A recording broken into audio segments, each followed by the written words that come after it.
Joining us now to discuss the situation on the ground inside of Gaza and the overall Middle East is Professor Kobi Michael, a senior research fellow at the Miskav Institute and INSS. Thanks so much for being with us today. Thank you for having me. I want to just simply ask the first question, is Hamas really this decimated from what we're hearing? I think that today, much more than 2 weeks ago, and in 2 weeks from today, it will be even furthermore. But with your permission, I would like to make a very short comment following the things that have been said by Rami Igra about the day after in the Gaza Strip. I think that we have to remember that talking about the day after, it's not only the question of the Gaza Strip, is also the day after in Israel and the day after with regard to the security future of Israel. And this is something that must be taken into consideration when we come to talk about the options on the table with regard to the negotiation with Hamas. And that's what I want to talk about, are those negotiations. If Hamas, like you said, is continuing to be more decimated, even just over the last few weeks, will this impact negotiations? Are they at the point where they have collapsed so much that they would be willing to now make a deal, this terror group that still is inside of the Gaza Strip at this point? What will it take for them to cross the line to get this deal secured? Yes, but it is not enough. I think that as long as the American administration will not pressure the Qatarians enough, it will be very hard to reach to the cease of the war and to a sort of a deal that can satisfy the Israeli security demands. As it looks now, the Qatarians are pressuring Hamas more than before, but not enough. And the idea that Qatar has conflicting interests vis-a-vis the interests of Israel, because Qatar prefers that Hamas will remain as an effective sovereign power in the Gaza Strip and even beyond the Gaza Strip. Qatar wants Hamas to control the entire Palestinian system, which means the entire Palestinian Authority, something that goes just against the basic Israeli interests. And Hamas and the Qatar, unfortunately, doesn't pressure Hamas enough. And I think that there is a sort of, I would say, misperception or misunderstanding of Hamas leadership with regard to their realistic position on the ground. And they continue behaving as if they are with the upper hand, and they put demands to Israel and to the mediators. And I think that Israel cannot afford itself to finish or to seize the war in the Gaza Strip, where Hamas remains as the sovereign power there. I want to ask you specifically about the first day of talks that we have heard concluded just yesterday on Sunday at this point. We're hearing that one of the sticking points Hamas wants is for this GHF, this Gaza Humanitarian Foundation that's Israeli and American backed, to be completely gone. Why is that? Why would they want a mechanism that has delivered, millions of meals, up to 40 million and more meals to Palestinians? Why would they want that infrastructure to be taken away? Why do they want to result back to the United Nations mechanisms and other organizations that were there previously? The answer is very simple. Just because they want to regain control over the territory and the population by using the platform of humanitarian aid. When they say that they want to dismantle the distribution centers, which are run by the American companies, and they want that the humanitarian aid will be distributed by the UN agencies, they mean that they will be distributed by Hamas, because UN agencies and the other agencies are controlled in this way or another by Hamas.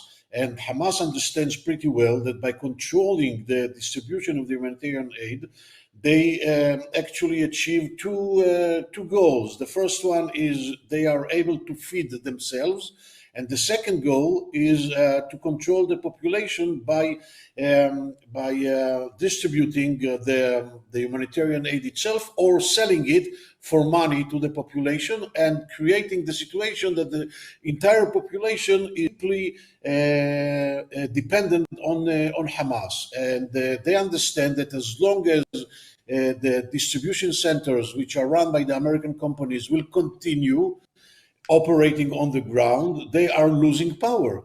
And they are very hysteric in this regard.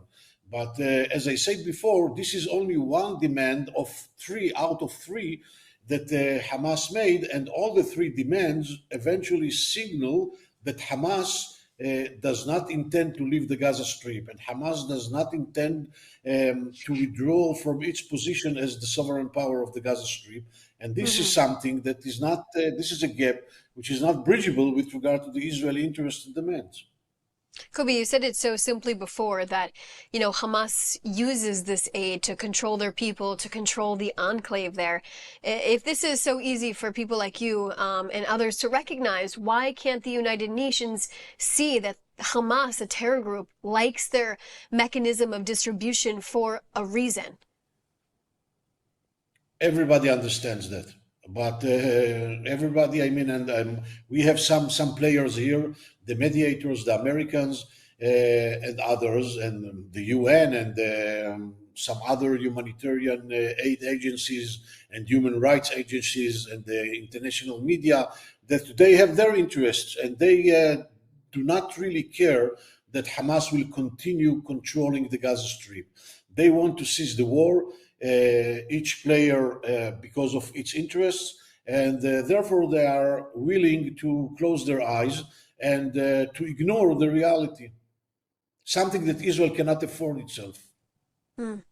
What else does the IDF need to do inside of the Gaza Strip in order to accomplish what they need to feel satisfied? We know that, there's been some reporting that Israel partially wants to go back into Gaza at some point after, a ceasefire deal is reached, after those 60 days to continue fighting. Why would Israel need to do something like that? If these reports are accurate, that 95% of Hamas leadership has now been eliminated in addition to 80% of their infrastructure.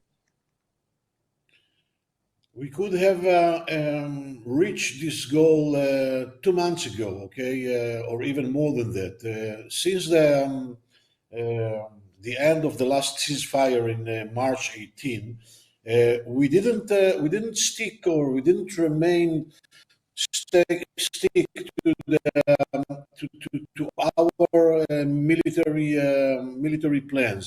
The military that was by the cabinet was very clear, and the idea was to occupy 70% of the territories of the Gaza Strip, to push the civilian population, the citizens, to the southern part of the Gaza Strip, to safe areas that the population, the people will be there, the citizens will be there, and then the other 30%, which are mostly concentrated in the northern part of the Gaza Strip and the city of Gaza, will be under a full siege, where everybody that will be there will be considered as Hamas militant, and they will have 2 options and 2 only: to surrender or to be killed. And unfortunately, we haven't accomplished the plan, and we are dancing 2 steps forward and 1 step backward, and we don't choose eventually one path.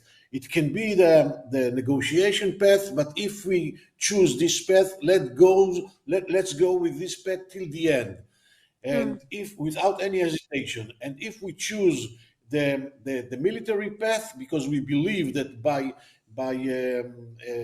bringing Hamas, or by breaking Hamas, we increase the probability for releasing the hostages. So let's go with that without any hesitation.